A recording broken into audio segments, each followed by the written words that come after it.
Hey, Nashvillians. Welcome to the Matter Nashville podcast, the place where every story we share is a celebration of you, the heartbeat of our community.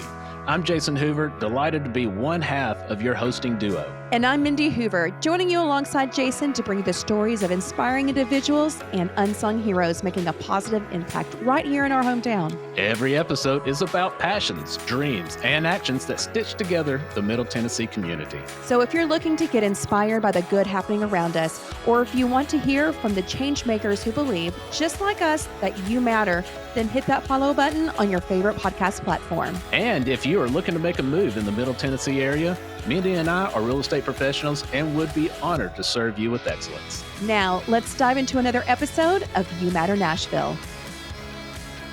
Welcome back to another great episode of You Matter Nashville. I'm your co-host, Jason Hoover. And I'm Mindy Hoover. And on this podcast, we love to highlight people that are doing positive impact in our community. And today's episode is about Project Healing Waters. And we have the very special guest, Marilyn Rogan, on here, who is a field advisory. He's on the field advisory committee, right? Yes. Okay, perfect. Well, you guys are doing some fantastic thing for veterans and even active military that have had some struggles. And so I didn't know anything about this until actually it's a friend of ours, Kathy Mercer, referred you to us because we were looking for people in the community that are doing things.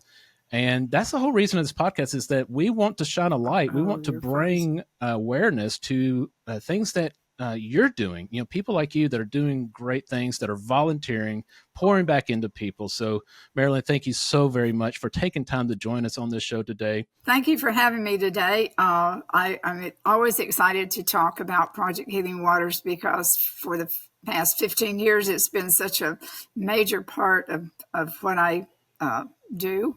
I didn't expect to be spending this much time taking care of other people, but that's what God put us here for. So I said, okay, I'm all in. Amen. I will take the challenge. Well, I tell you what, so I read over, what you had shared with us, and I'll always like to highlight what, call out points. And I was highlighting nearly everything on here that you wrote. And so I was like, wow, how would we cover everything? So let's do this. Why don't you share a little bit about you and how, because I love your story here about, growing up and adopting mountain children. Could you share some of that with our listeners? Sure.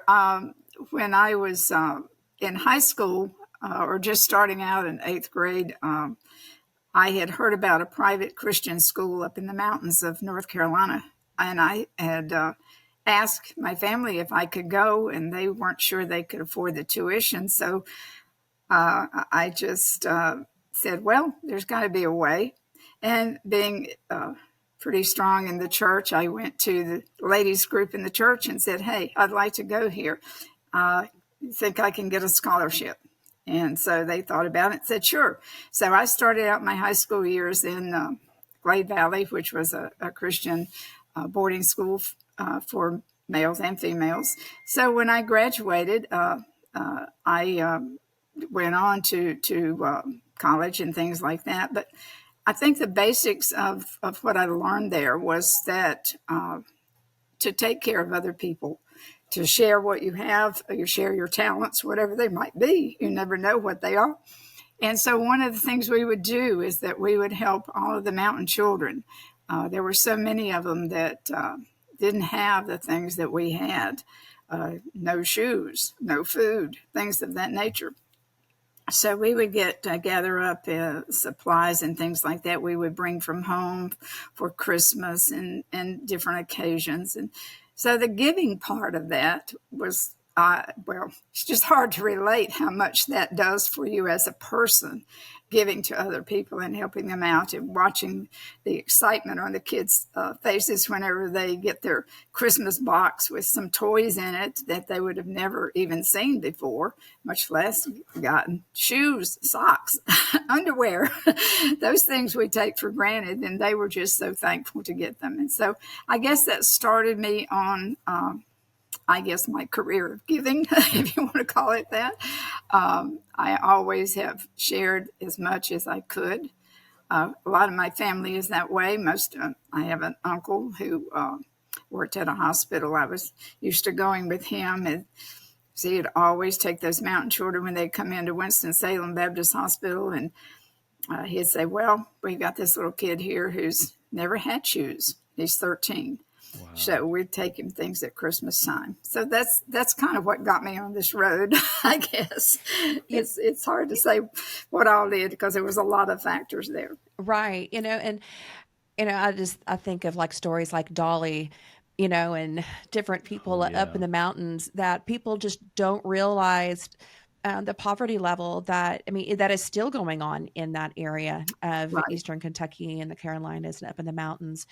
And I know she talked about how important it was for that Christian charity that came in that just helped everyone in their community. So I just can't imagine, just being in the midst of that and seeing that need, firsthand. So you growing up in this really kind of nurtured and fed this. Well, it's a feeling, and you and I both know. We all know that when you are helping people, like, to me, that's almost like a high you can't get anywhere else. There's a love that grows in you that you can't get anywhere else. And, so growing up in that, fostering that, here you are as an adult, you're still doing that. The way I found out about Project Healing Waters with my husband was volunteering at the VA, driving the little van around to take the patients where they needed to go and things like that. And a guy approached him and gave him a brochure from Project Healing Waters Fly Fishing. And he brought it home and he wanted me to go. And I said, well, I don't know what this is all about. But anyway, I went to a meeting with him, and we were in the meeting, and I was watching the veterans. I have to take a deep breath because what I saw there was people really needed help. And it was a program that was really helping them with their issues. And you wouldn't think fly fishing would help anybody, except for the joy of fishing. But there is just so much more that goes on when we're in these meetings and taking the people fishing and things like that than you can ever imagine. It's just people don't realize how many veterans, first off, we have in Tennessee. That's one thing that they really never think about. We've got over 400,000 veterans in Tennessee, which is about 7% of our population. And so a lot of people don't connect with the military people, the veterans, because most of them are just walking around looking just like you and I. You don't ever think they have a problem. And you don't realize that their family life may be falling apart, the drug and the alcohol and things of that nature that are going on with them is not as readily apparent to the average person. And so that's why this program is so great. It was started by a veteran back in 2005, so it's been around a good deal, a good while. I've been with them most of that time, and we've gone through a lot of things with the veterans, learning ourselves. We work on strictly volunteers and donations, and that's it. And so one of my things is get out, raise money. I seem to like that, as well as helping the veterans, because I know that I'm going to use it well. Buy nice new fly rods for them and waders and things like that, because everything in the program is free to the veteran. That's right. They don't have to pay for anything. And so when I talk about the veterans in the program, you get some in there that are still able to go out and get a job, but a lot of them you get that just can't cope with life. There's depression. There's feeling like when they get back, they've been on such a high when they're out there, in combat and things like that. That takes a lot of adrenaline, and then you get back home and everything's just lets down, and there's nothing going on in their life. They don't know which way to go. And so the VA helps a lot. I get a good deal of my people from the VA. some from the community, some from other veterans organizations. So when I get a new vet in, a good example is a lady that came into the program about 3 years ago. It is a journey of healing. It's not something that happens overnight. It takes a considerable amount of patience on the volunteers' parts, and listening and feeling where they are and where we need to take them. She was ready to commit suicide, and we get a lot of that. Not as much as we used to, but we still have a lot of occasions for people wanting to commit suicide. And her husband was ready to leave her. He said, "I'm so frustrated with trying to deal with her. I can't get her to do anything." And she looked just perfectly normal when she walked in. So you basically, you take that person by the hand. You will talk to them. You'll listen. You don't ask questions, because once you start asking, then they'll back off and they'll go away. You just wait for them to feel comfortable to talk to you. And being a woman, in my case, that was easy for that person, telling me about what happened in her history with the military. Unfortunately for her, she was raped several times while in the military, which is the MST, as we call it, military sexual trauma. We get that from males and females. So that is something that once they open up and share their story, and that's usually done when we're on the water fishing, because if you're out there and there's a fine mist coming over the water early in the morning, and you can have that peace and quiet in nature, and you've got a fly rod in your hand, you hope you catch a fish, but that person feels relaxed enough to disclose or to tell their story. And once they get that story out and it's been told to somebody that's not going to criticize them, that's not going to say, "Hey, I know what you're talking about," and all that, because I have no clue. I just say, "I'm here for you. I can help you." Oh, you're making And me that's tear what up. we do. We just offer a helping hand. We are not criticizing or saying we've been there or anything like that. We just say, "Okay, we're here for you. We'll help you any way we can." And when you've got them on the water like that, I put one volunteer with 2 vets, because sometimes more often than not, we have balance issues with them. They can't keep their balance. So we provide walking staffs for them. They can't, a lot of times their hands are trembling so bad they can't put the fly on the line. So we're there to put the flies on, to help them know which ones to use, that type of thing, help them cast. If they are an amputee, we have special adaptive equipment that we can show them how they can fish with just one arm and no hand. We provide whatever they need, be it waders, fly rods, walking staffs. If they're missing limbs, adaptive equipment we have.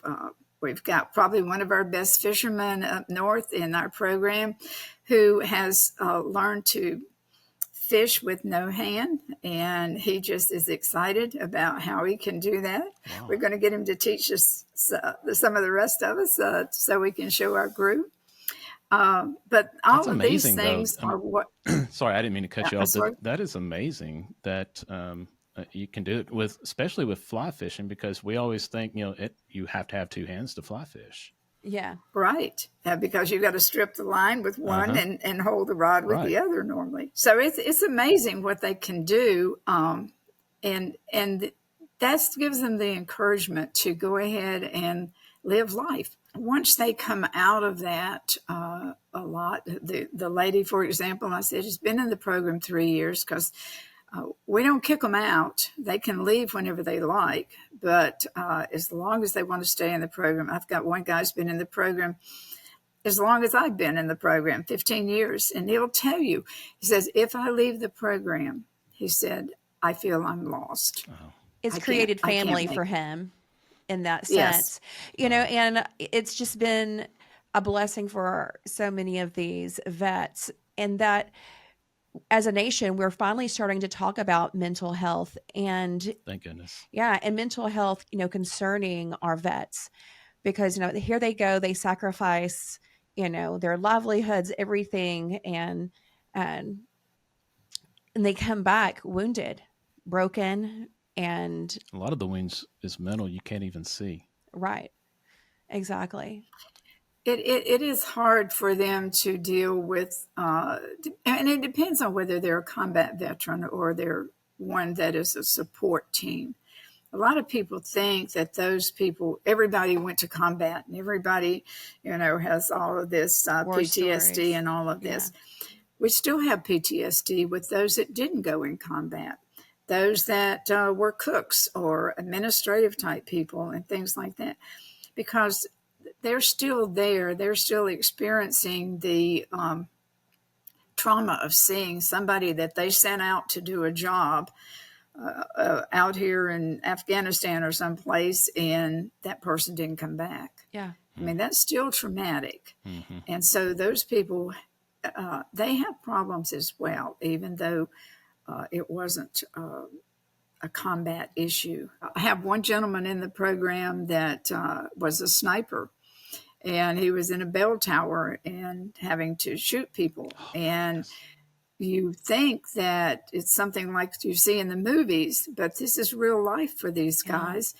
And when they have to shoot someone and a child walks in front of it and gets killed instead, then how do you ever get over that? Right. You don't get over that. That's why this is a journey of life that we're trying to do here, and not trying to push a person into, oh, you got healed. You've been through this program, you got healed and you're out. No, you never get healed from that. That haunts you the whole life that you have. Now, you guys work with people locally and everything around Murfreesboro, and you have places actually all over Tennessee. But you guys also send people on retreats. I know you had spoke about sending them to a retreat up in Michigan. I would love to hear about these retreats and what makes it different than what you guys do locally. Well, basically what we do is we have 2 classes a month in the programs nationwide. We in our particular program, we do one in the morning and one in the evening. So that's where we teach them the 4 basics of casting, fly fish. We teach them to tie their own flies, to build their own fly rods, things of that nature. And man, you talk about someone getting excited when they build that first fly rod and they catch that first fish on their own fly rod they built. They get really excited. But we do monthly outings, as we call them, where we just go locally to the Duck River, Elk, or wherever, and we do little cookouts and things. And they get a chance. Last Saturday, we had 22 at the Duck River, all fishing and all caught fish. So they get really excited when everybody catches fish. So those outings really help them get a chance to build a bond between the other veterans that are in the same situation they are. They get to share stories and do that. But Project Healing Waters Fly Fishing as does national outings where we have 2 lodges that have been donated to us. We've been very, very blessed. The first one is Freedom Ranch out in Montana. So we will fly 10 veterans every week starting the 1st of May through the middle of October. And we will fly them to Freedom Ranch in Montana. All expenses paid for everything. All their equipment is there. We have professional guides that we pay that take them out. And the difference it makes in that veteran's life when they come back and tell their story of their experience for that week is just phenomenal. Tell their story of their experience. It'll make you cry. Always makes me cry. We've been blessed to get a second lodge this year up in Michigan. It's called Oakhart Lodge. And so I will be going up there in June for the first time and see how that lodge is. But everybody is talking about how great it is to get steelhead trout and all of that. So I'm looking forward to that. But these national trips, all total, we'll probably have 600 vets go on those this summer. That's amazing. May through October. And that's just Middle Tennessee, right? Well, that's nationwide. Oh, okay. Nationwide. But from Middle Tennessee, what we do is we do it by percentages of population in the programs. And so we take 10 of them up in Freedom Ranch. They will go in July, I think, from Middle Tennessee. Okay. My group, I've had one group already from my program go. They went in May. So I know that Cedric, the guy from over towards Jackson, came back. That was the most excited man I've ever seen. I mean, he said, "You just won't believe how great it was, how many fish I caught." And he has a service dog that went with him, Bo. And we do take the service dogs if they have them, and we pay for them on the plane and everything. The other exciting things that we do are contests that we have for casting and fly tying and things like that. And Orvis is kind enough to give them gift certificates. So what we do is we've just had a great fundraiser with the Orvis store here in Green Hills. And they have told me we will be doing the photo op, I think, next Tuesday, that we raised over $6,000 for the Murfreesboro program. That's amazing. Which will help us out greatly because we did. I normally try to do at least 2 programs or 2 outings that I take 10 from my program. I did in February. At the end of February, I chose as late as I could. We went to the South Holston River Lodge, and those guys they just had a great time. At all these places, we have a chef that makes their special food if they need it or whatever. The food is great. The lodgings are always great. And this is just what helps the healing. They look forward to the fishing trips. They look forward to those types of things. But it's really just being able to sit down after everything and talk to other guys and gals about what went on. Because we do special ladies trips. We give the ladies a week all by themselves on these trips too. No intimidation, just the women going. No. I love that. Well, there is something healing about just being outdoors. I know we had spoke about that on the phone, that there's just something about, when you had a bad day, even just going outside. I know our backyard is our sanctuary, and just getting out and blowing off steam, I guess. Well, unplugging. Unplugging. And, when you were talking about the mist coming off the water, I mean, that took me back I remember a camping trip that me, my father, and my brother went on the Little Red River in Arkansas, and getting up early and fly fishing. And I still remember, just the peace. It was so peaceful. The quiet. And, I was a little kid, and I still was like in awe of it. So I can definitely understand just how healing it is. Yeah. Well, we've been able to have some studies done through the VA, and plus we're working on a private study now called Mindset that we evaluate the results of what we do. Oh, okay. Which a lot of programs don't do that because they just, So this way we have a better idea of the direction we're going in, if we're serving them, giving them all that we can give them, and making sure that, you can send somebody on a trip, but if it doesn't do them any good, there's no need to send them on a trip. True. So we want to make sure that everything that we're doing is benefiting that veteran to the ultimate degree that we can. And so I award Project Healing Waters fly fishing for that. So also, go ahead. Our headquarters has moved from Maryland to Colorado, by the way. And so there will be a lot of fishing trips out in Colorado now. Oh, man, that's beautiful. Yes. And I guess that just makes a lot more sense to be, over in Colorado. A lot more rivers to be fishing at. Right. The fishing is pretty good out there. Now, I've been out there. Was the one here in Murfreesboro already started when you came? Yes, it was. It had not been started that long. Project Healing Waters has only been in existence since 2005. It was started up at Walter Reed Hospital by a veteran. And so that's kind of how it got started. So, and I came in about 2009. So I've been around for a little bit. You watched it grow.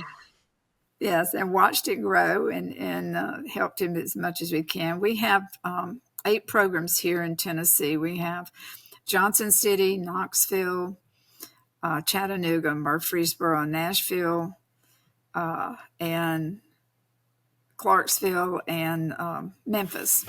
Okay. So usually if there's a VA facility, we try to connect in with those. So there's plenty of opportunity for people who, wherever they live in Tennessee as a veteran, just about to get to them. I have some that do travel a little bit, but we try not to have them travel as very far if we can. Well, and I'm curious, Marilyn, how has this impacted your life, being a part of this for 15 years? Woo. Well, my husband is a disabled veteran. He served 24 years. He's 24 years retired Navy.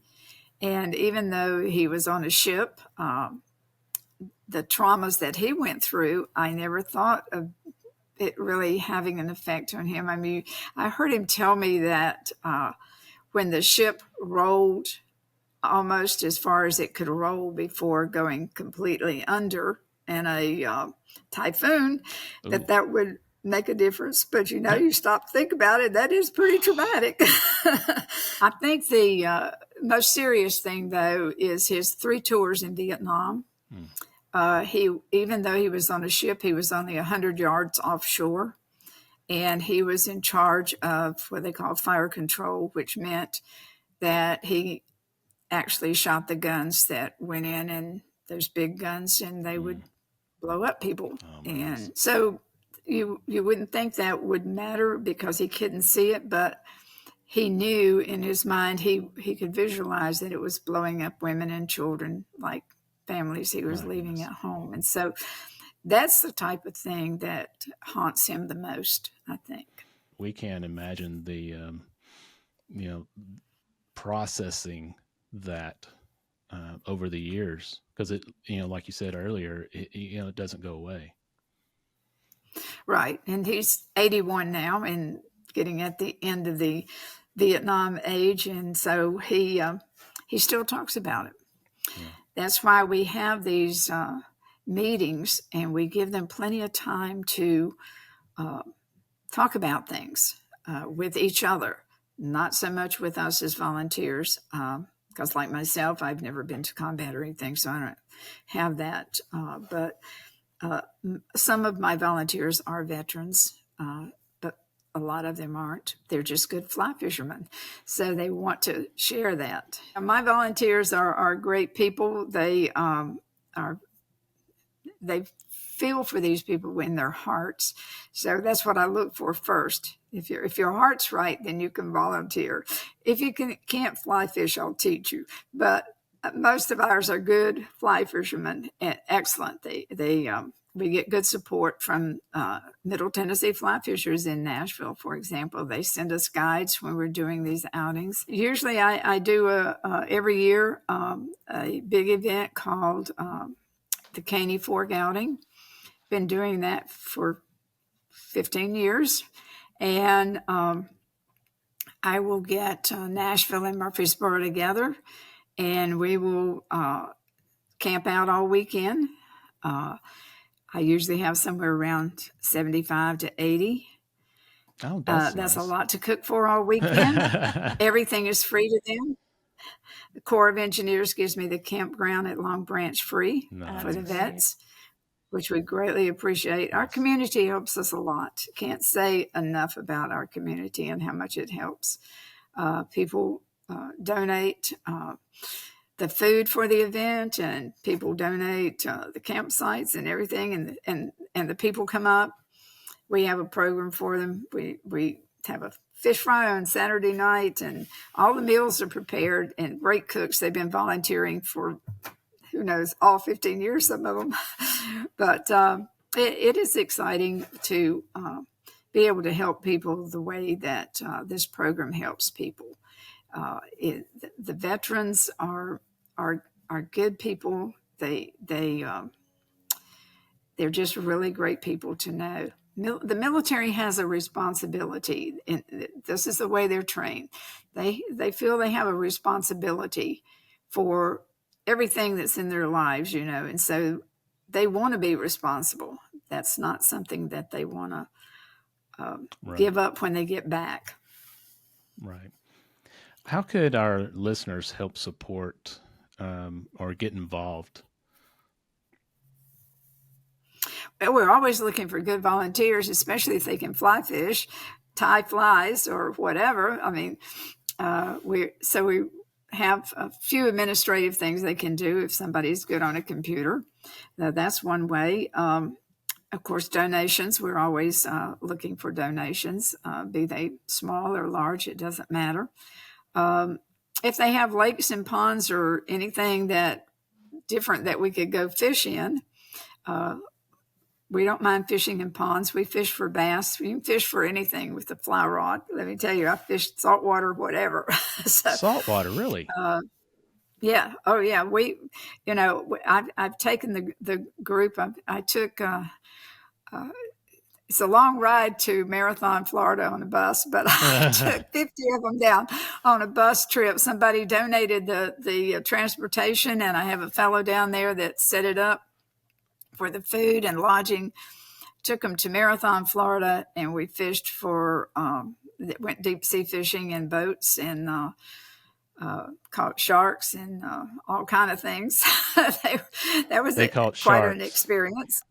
Okay, I'm showing my ignorance here. I didn't know you could do that with fly fishing. Yes, I caught a nurse shark. Oh, wow. And of course, it didn't. The fly rod didn't last long, but the shark couldn't get it in the boat. It was too big. But it's just anywhere we can get them out and get them outside and little cookouts and things like that. Some people sponsor those for us, and they'll provide the food and come along, and they enjoy watching it. Had a guy visit from Colorado, just said, "Oh, I know a little bit about the program, want to see what y'all do." And we put it together real quick in a little outing, and he was just so impressed. He made a nice donation. Not that that's what we were expecting necessarily, but that's what always seems to happen. Yeah. And I never know where or when things are going to happen. I leave that up to God. He has provided us well in this program. Always seems to come out. We're working on raising money for another trip to the South Holston River Lodge in February of next year because they enjoyed that so much.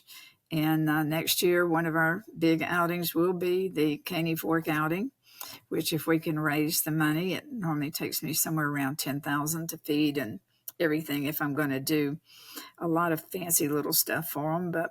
And prices keep going up. So yeah, it does. Food and everything. I mean, it's hard to tell, but that's a good estimate if I don't get it donated. And of course, when I say it costs that much, that is with donations of food and things like that. It's not that we pay for that outright, but so that's why I say the community is always so good. They really are supportive of us. So how could they donate? Who do they contact or where do they go? Well, they can contact me, Marilyn Rogan, and my phone number is 615-207-6765. And I can get them directed depending on what they want to donate or whether they want to volunteer or whatever. Or they can go on our national website, which is www.projecthealingwaters.org.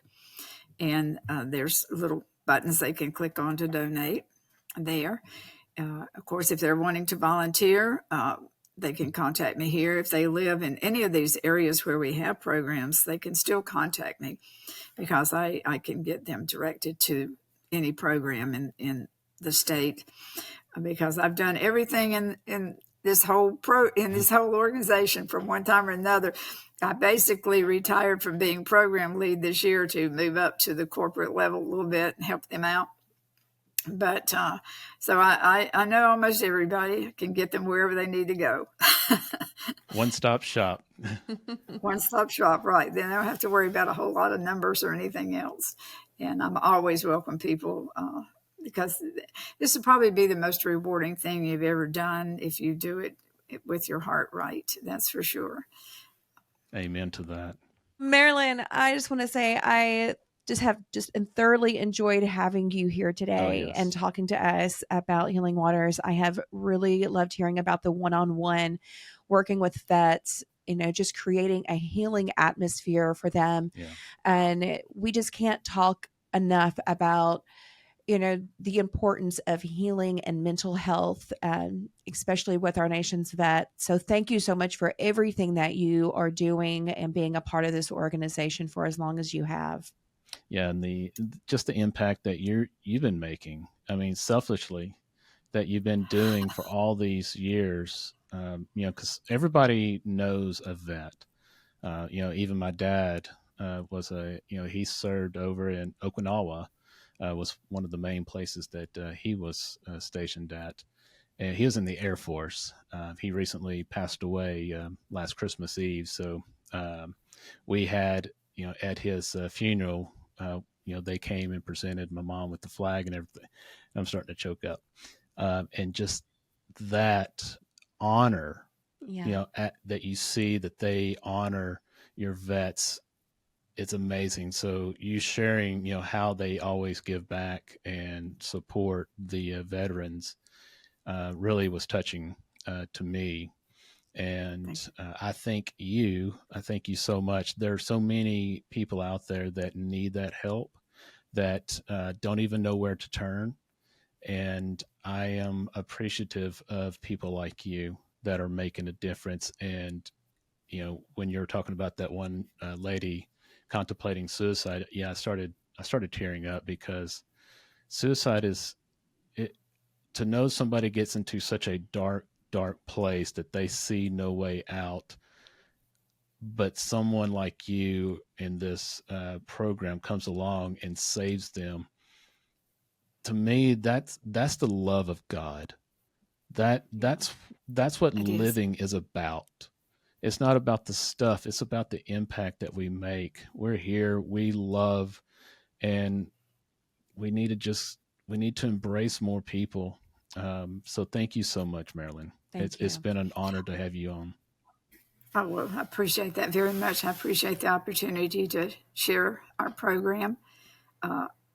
All of the volunteers that we have, which are a lot in our state and in our program, we did 73,000 hours of volunteer last year. That's in amazing. Project Healing Waters, and for our veterans. And so we really do care about them. And I welcome anyone that wants to join the program. Just give me a call. I love it. I love it. All right.